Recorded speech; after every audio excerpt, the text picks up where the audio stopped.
यार सब लोगों को मलयालम थ्रिलर्स इतने अच्छे लगते हैं कि वो बोलते हैं कि यार और दिखा दो, कोई हिंदी डब्ड और चीजें बता दो।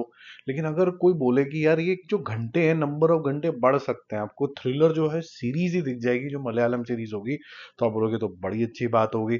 तो सीक्रेट स्टोरीज रॉसलिन नाम की एक मलयालम सीरीज आई है जो कि हिंदी डब्ड और अलग अलग लैंग्वेजेस के अंदर है, हॉटस्टार के ऊपर अवेलेबल है। क्या ये आपको इतना थ्रिल और साइकोलॉजिकल जोन के अंदर लेके चली जाती है कि आप कहते हो कि यार ये तो मजा आ गया, हम तो मतलब सिर्फ दृश्यम दृश्यम करते रह गए और यहाँ पर एक हिडन जेम निकला हुआ था।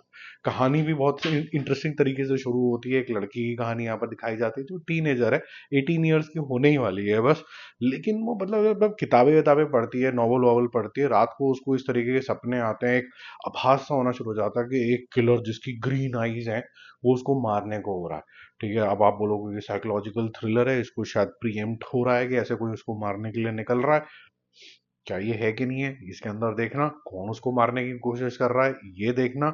और कहीं ना कहीं अगर उसको ये आभास हो रहा है, क्या ये रियलिटी के अंदर भी हो रहा है कि नहीं हो रहा, तो क्या रियलिटी और उसकी ड्रीम्स मिक्स हो रही हैं, जबरदस्त तरीके की चीज होगी ना मामला ये। तो आप देखो, आपको मेरे ख्याल से जो फर्स्ट 15 मिनट्स या 20 मिनट्स आप ले लीजिए इन टू द सीरीज, आपको लगेगा कि ये कुछ अलग ही जोन के अंदर जाने वाला है। फिर उसके बाद आप मुझे आके गाली दोगे कि क्या ये रिकमेंडेशन दे दी, घटिया सी सीरीज दिखा दी। क्योंकि इसके अंदर जितनी आप इंटेंसिटी सोच सकते थे, जितना कार्यक्रम मैंने आपको बोला ये सोच सकते थे, सिर्फ इतनी ही देर के अंदर स्टैब्लिश किया जाता है। उसके बाद ये इतनी बुरी तरीके से डाउन द ड्रेन जाती है, कौन क्यों किसका क्या खामखा जो मन में आया लिख दिया। ऊपर से जो टेंशन क्रिएशन होती है ना एक थ्रिलिंग सीरीज के अंदर, एक जबरदस्त तरीके की एक्टिंग होती है जिसके अंदर सरप्राइजेस होते हैं, जिसके अंदर एक्सप्रेशन इस तरीके के आता है, आपको डर का आभास है।